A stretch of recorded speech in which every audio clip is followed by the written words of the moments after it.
Telugu young directors ఛానల్కి స్వాగతం సుస్వాగతం. ఇక్కడ మనం కాన్ఫ్లిక్ట్ అనేది సినిమా స్క్రిప్ట్లో ఎలా ఉంటుంది, అసలు కాన్ఫ్లిక్ట్ అంటే ఏంటి, దాని ఉపయోగం ఏంటి అనేది ఇంతకుముందు ఒకటో ఎపిసోడ్లో అంటే ఫస్ట్ ఎపిసోడ్లో తెలుసుకున్నాం. ఈ రోజున టైప్స్ ఆఫ్ కాన్ఫ్లిక్ట్ అంటే ఎన్ని రకాల కాన్ఫ్లిక్ట్లు ఉంటాయి, బేసిక్గా ఉండే కాన్ఫ్లిక్ట్స్ ఎన్ని రకాలుగా ఉంటాయి, వాటి వివరాలు అనేవి క్లుప్తంగా ఇవాళ తెలుసుకోవడానికి ప్రయత్నిద్దాం. సినిమా స్క్రిప్ట్ గురించి తెలుసుకోవాలనుకునేటువంటి యంగ్ రైటర్స్ కానీ డైరెక్టర్స్ కానీ మొట్టమొదట ఈ కాన్ఫ్లిక్ట్ యొక్క ఇంపార్టెన్స్ని తప్పకుండా తెలుసుకోవాల్సిన అవసరం ఉంది. ప్రస్తుతం వస్తున్న సినిమాలలో ఈ కాన్ఫ్లిక్ట్ అనేది సరిగ్గా ఎస్టాబ్లిష్ చేయబోవటం వల్లనే చాలా సినిమాలు ప్రేక్షకులకి దూరంగా ఉంటున్నాయి, అంటే అట్రాక్ట్ చేయలేకపోతున్నాయి. అసలు ఒక కాన్ఫ్లిక్ట్ని ఎస్టాబ్లిష్ చేయాలంటే ఇది ఎప్పుడు చేస్తారంటే సినిమా మొట్టమొదటి అరగంటలో, అంటే ఫస్ట్ హాఫ్లో మొదటి అరగంటలో, అంటే ప్లాట్ పాయింట్ 1 అంటే బిగినింగ్ నుంచి అరగంట లోపుగానే ఈ క్యారెక్టర్ని ఎస్టాబ్లిష్ చేసినప్పుడే చేయవలసి ఉంటుంది. ప్రధానంగా చెప్పుకోవాలంటే క్యారెక్టర్ల యొక్క క్యారెక్టరైజేషన్ని ఎస్టాబ్లిష్ చేసినప్పుడు బలంగా ఈ పాత్ర ఇలాంటి మనస్తత్వం కలిగిన పాత్ర, ఈ పాత్ర ఇలా అనుకుంటూ ఉంటుంది, ఈ పాత్రకి ఇటువంటి ఐడియాలజీ ఉంది, ఈ పాత్ర యొక్క గోల్స్ ఇవి అని మనం స్పష్టంగా చెప్పినప్పుడు దానికి వ్యతిరేకమైనటువంటి లక్షణాలు ఉన్నటువంటి క్యారెక్టర్ని కూడా ఎస్టాబ్లిష్ చేసినప్పుడు, అది ఒక ఫాదర్ అవ్వచ్చు, లేదా హీరోయిన్ అవ్వచ్చు, లేదా హీరోయిన్ యొక్క ఫాదర్ అవ్వచ్చు, లేదా హీరో యొక్క ఫాదర్ అవ్వచ్చు, ఇలా ఆపోజిట్ క్యారెక్టర్ ఏదైనప్పటికీ కూడా దానికి దీనికి వ్యతిరేకమైన లక్షణాలు ఉండటం, దీనికి క్వైట్ ఆపోజిట్గా ఉండటం అనేది ఎస్టాబ్లిష్ చేసినప్పుడే ఈ రెండిటి కాన్ఫ్లిక్ట్ అనేది, అలా ఈ విచిత్రమైన లక్షణాలు ఉన్న వ్యక్తి ఆ విచిత్రమైన లక్షణాల యొక్క వ్యక్తిని, అమ్మాయిని ఎలా పెళ్లి చేసుకుంటాడు, లేదా అతను ఎలా ఒప్పిస్తాడు, లేదా అతను ఎలా గెలుస్తాడు, లేదా ఎలా విజయం సాధిస్తాడు అనేది ఇంట్రెస్టింగ్ ఫ్యాక్టింగ్గా ఉంటుంది. ఇలాంటి విషయాన్ని మనం మర్చిపోయి ఇలా క్యారెక్టర్ని ఎస్టాబ్లిష్ చేసే చోటే చాలా మనం వీక్గా చేయటం వలన, అలాగే మధ్యలో దీన్ని వదిలేసిన గాలికి వదిలేయటం వలన కూడా క్యారెక్టర్లు వీక్గా తయారైపోయి కథ కూడా చాలా లోపభూయిష్టంగా తయారవుతుందనే విషయాన్ని మనం గమనించవలసిన అంశం ఉంది. సో అందుకనే ఈ కాన్ఫ్లిక్ట్ గురించి మరింత వివరంగా రెండో ఎపిసోడ్ చెప్తున్నాను.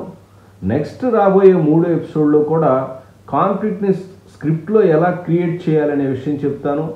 మరొక ఎపిసోడ్లో మనకి ఆల్రెడీ మన ఛానల్లో ఎక్స్ప్లెయిన్ చేసిన సినిమాల్లో కాన్ఫ్లిక్ట్ అనేది ఎస్టాబ్లిష్ అయిందనే విషయాన్ని, వీలైతే కొత్తగా వచ్చినటువంటి సినిమాల్లో ఎక్కడెక్కడ ఫెయిల్ అయింది, ఎక్కడెక్కడ సక్సెస్ అయింది అనే విషయాన్ని కూడా చెప్పడానికి ప్రయత్నిస్తాను. కాబట్టి ఈ అవకాశాన్ని, ఈ అవగాహనని కొత్తగా వచ్చే రచయితలు దర్శకులు జాగ్రత్తగా వినియోగించుకుంటారని నా ఉద్దేశం. అయితే ఎప్పుడు చెప్పినట్టే ఒక రిక్వెస్ట్, ఎపిసోడ్ని ఊరికనే స్కిప్ చేసుకుంటూ చూడబోకండి. ఈ ఎపిసోడే కాదు, మన ఛానల్లో వచ్చే ఏ ఎపిసోడ్నైనా సరే నిదానంగా జాగ్రత్తగా ప్రశాంతంగా ఉన్నప్పుడు చూడండి, మనసుకు పట్టించుకోండి, ఒక బుక్ పెట్టుకుని పాయింట్స్ నోట్ చేసుకోవటానికి కూడా ప్రయత్నించండి. పదండి, టైప్స్ ఆఫ్ కాన్ఫ్లిక్ట్ ఎలా ఉంటుందో ఇవాళ మనం తెలుసుకుందాం. కాన్ఫ్లిక్ట్స్లో అంటే సంఘర్షణలో రకాలు చెప్పుకోవాల్సి వచ్చినప్పుడు సింపుల్గా చెప్పాలంటే 2 పద్ధతులే ఉంటాయి. చాలా రకాలు ఉన్నాయి. ఆ చాలా రకాలన్నింటినీ కూడా ఏదో ఏం చేశారంటే ఒక సింపుల్గా ఒక 2 గ్రూపులుగా పెట్టి ఆ 2 గ్రూపుల్లో డిస్కస్ చేయటం మొదలెట్టారు. మీరు నేను చెప్పే ఎపిసోడ్లే కాదు, ఎవరు ఈ స్క్రీన్ ప్లే లెసన్లు చెప్పినా ఈ పాయింట్ని టచ్ చేయకుండా ఎవరు వెళ్ళరు. ఇన్ఫర్మేషన్ ఒకటే, చెప్పే విధానం మాత్రమే మారుతుంది అనే విషయాన్ని మీ అందరూ కూడా గమనించవలసిందిగా నేను చెప్తున్నాను. కొంత మీరు అనిపించవచ్చు, ఇవి మనకు తెలిసినవే కదా. సినిమా నిర్మాణంలో పర్టికులర్గా స్క్రీన్ ప్లే రైటింగ్లో లేదా స్క్రిప్ట్ రాసే విధానంలో చాలామంది చేసే తప్పు ఏంటంటే తెలిసిన విషయాలే సరిగ్గా ఎస్టాబ్లిష్ చేయటం. కథ రైటింగ్ కానీ, స్క్రీన్ ప్లే రైటింగ్ కానీ, డైలాగ్ రైటింగ్ కానీ ఎవరికి రాదా అంటే నేర్చుకుంటే 1 day 2 daysలో అర్థమైపోతుంది. కానీ దాన్ని ఇంప్లిమెంట్ చేసి దాన్ని సక్సెస్ఫుల్గా ముందుకు తీసుకెళ్ళటం దగ్గరే ఇబ్బంది పడుతున్నారు. విషయం తెలియటం వేరు, దాన్ని ప్రాక్టికల్గా స్క్రిప్ట్ మీద అప్లై చేయటం వేరు. అప్లై చేయటానికి కొంత అనుభవం కావాలి. అసలు ఏమిటో విషయం తెలిసినప్పుడే కదా దాన్ని అప్లై చేసేది. అందుకే ఈ విషయాన్ని ఇంత డీటెయిల్గా చెప్పవలసిన అవసరం ఉంది. దీనిలో ముఖ్యంగా చెప్పుకోవాల్సింది 2 రకాలైన కాన్ఫ్లిక్ట్స్ ఉంటాయి. ఒకటి ఇంటర్నల్ కాన్ఫ్లిక్టు, రెండోది ఎక్స్టర్నల్ కాన్ఫ్లిక్ట్. ఈ మాటను బట్టే మనకు అర్థమైపోతుంది. ఇంటర్నల్ అంటే క్యారెక్టర్ యొక్క వ్యక్తిగతంగా, అంటే తన శరీరంలో తన గురించి పర్టికులర్గా తన మైండ్లో కానీ, తన బాడీలో కానీ, తన ఆలోచనలో కానీ, తన బిహేవియర్లో కానీ, తన మాట పద్ధతిలో కానీ, తనకున్నటువంటి ఫిజికల్ డిబిలిటీస్ కానీ, లేదా మానసికమైనటువంటి సంఘర్షణ కానీ, అలవాట్లు కానీ, ఇవన్నీ కూడా దీనిలోనే వస్తాయి. ఎక్స్టర్నల్ అంటే ఈ పాత్ర మరొక పాత్రతో చేసేటటువంటి సంఘర్షణ, లేదా మరొక విషయంతో చేసే సంఘర్షణ. పాత్రని మనం అండక్కర్లేదు, రకరకాలుగా ఉంటాయి. సో వీటిని కొంచెం క్లుప్తంగా మనం తెలుసుకోవడానికి ప్రయత్నిద్దాం. దీనిలో ఎన్ని రకాలు ఉంటాయనే విషయాన్ని కొద్దిగా తెలుసుకుందాం. ఫస్ట్ మొట్టమొదట ఇంటర్నల్ కాన్ఫ్లిక్ట్ గురించి తెలుసుకుందాం. సపోజ్ ఫర్ ఎగ్జాంపుల్ ఒక పాత్ర ఉంది. ఆ పాత్రకి ఒక సినిమా మీకు జ్ఞాపకం వస్తుంది నేను చెప్తే, చాలా చిన్నతనం నుంచి విషయం ఏదైనా చెప్పంగానే గబక్కన షార్ట్ మెమరీ, తొందరగా మర్చిపోతాడు. అదొక రోగం అవ్వచ్చు, కానీ అతను దానిలోంచి దానివల్ల రకరకాల ప్రాబ్లమ్స్ క్రియేట్ అవుతాయి. అతని కాన్ఫ్లిక్ట్ దాంతో సంఘర్షణే. ఆ సంఘర్షణలోంచి రకరకాలైనటువంటి కామెడీ పుట్టింది ఆ సినిమాలో. మీరు చూసే ఉంటారు. నేను సినిమా చెప్పంగానే ఆ సినిమా జ్ఞాపకం వచ్చింది. ఎవరైనా సినిమా జ్ఞాపకం వస్తే కామెంట్స్లో మెన్షన్ చేయండి, నేను చెప్పను, మీరు గుర్తుపెట్టుకోవాలి. అలా ఉంటాయి. అలాగే కొంతమందికి కొన్ని సినిమాల్లో చూస్తూ ఉంటాం, ఒక క్యారెక్టరు బాగా విపరీతమైనటువంటి తాగుడు అలవాటు ఉంటుంది.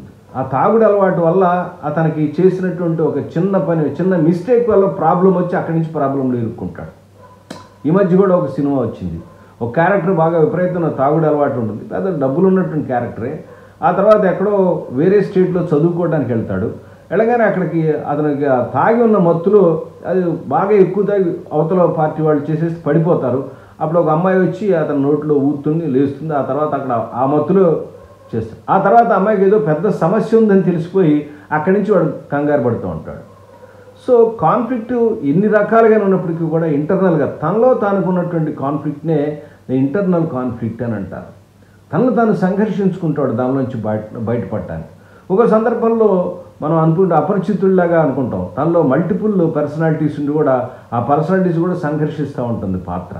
ఇలా ఏ రకంగానే ఉండొచ్చు. అంతర్గతంగా ఉన్నటువంటి సమస్యలు, తనలో తానున్నటువంటి అంతర్గతంగా ఉన్న సమస్యలు అంటే అబద్ధాలు, చీటికి మాటికి అబద్ధాలు ఆడటం, లేదా నిజం చెప్పాలంటే చెప్పలేకపోవటం.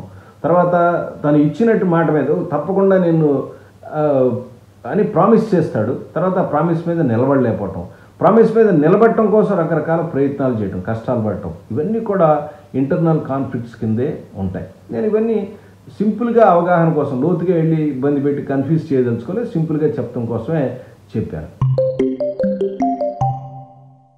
ఎక్స్టర్నల్ కాన్ఫ్లిక్ట్స్ అనేవి రకరకాలుగా ఉంటాయి.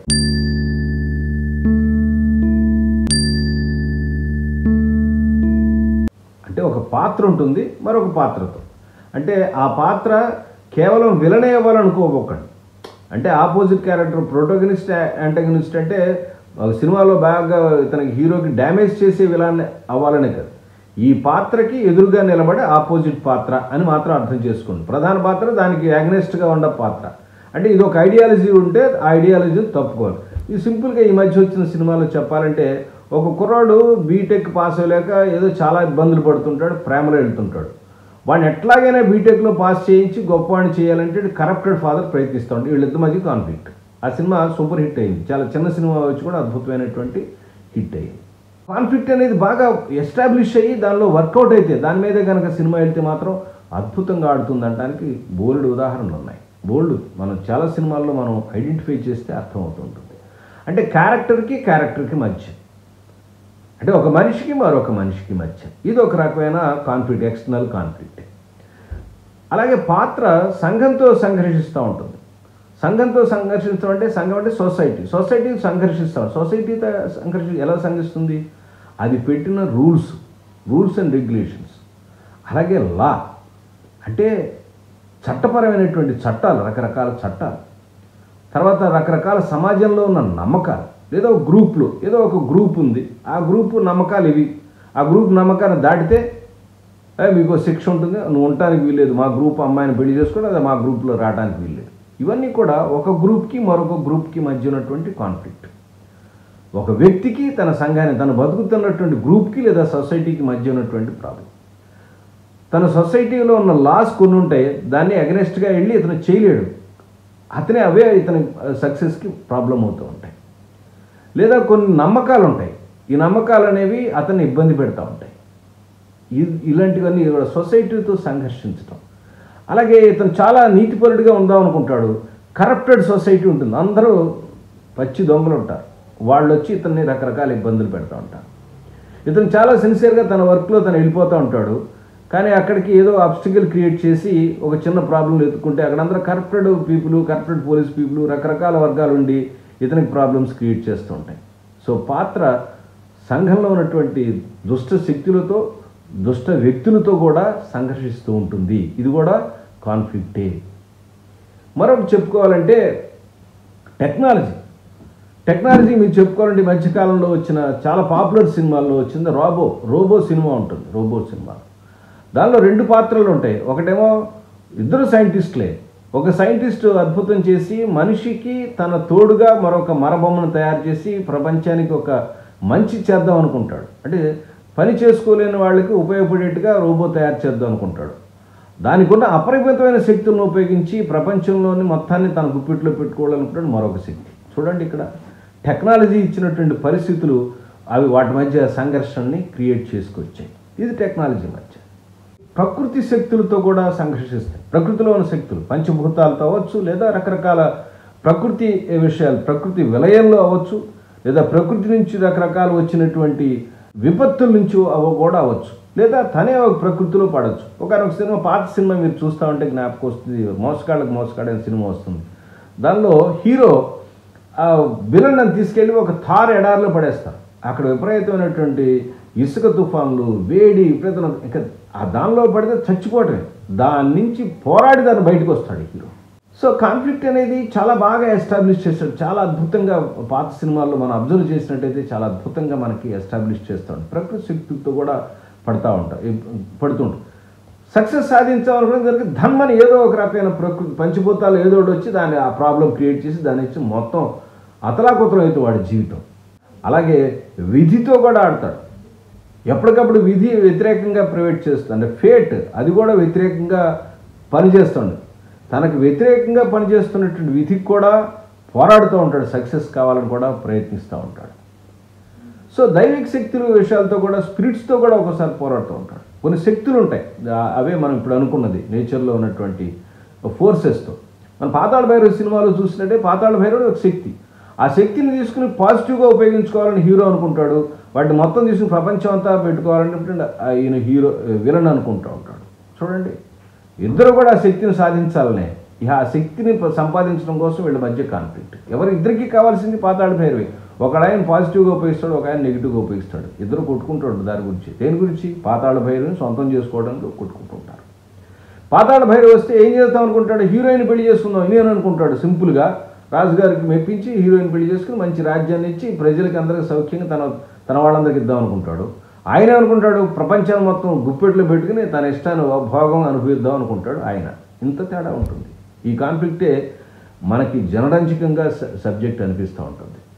సో అందుకనే పాత్రని ఎస్టాబ్లిష్ చేసినప్పుడు, బిగినింగ్ నుంచి ఎస్టాబ్లిష్ చేసినప్పుడే ఇలా రకరకాల కాన్ఫ్లిక్ట్స్ని కనుక మనం స్టడీ చేసి వాటిని కనుక మన స్క్రిప్ట్లో కనుక ఎస్టాబ్లిష్ చేసినట్టయితే, ఇంప్లిమెంట్ చేసినట్టయితే పాత్రలు చాలా అద్భుతంగా క్రియేట్ అవుతాయి. ఇప్పుడు మీకు ఈ కాన్ఫ్లిక్ట్ గురించి మొదటి ఎపిసోడు, రెండో ఎపిసోడ్ చూసిన తర్వాత కొద్దిపాటి అవగాహన కలిగిందని నేను అనుకుంటున్నాను. ఎందుకంటే బిగినర్స్కి అసలు కొద్దిగా అర్థం అవడం కోసం ఈ ఎగ్జాంపుల్స్, ఈ రకరకాలైన కాన్ఫ్లిక్ట్స్ గురించి చెప్పడానికి నేను ప్రయత్నించాను.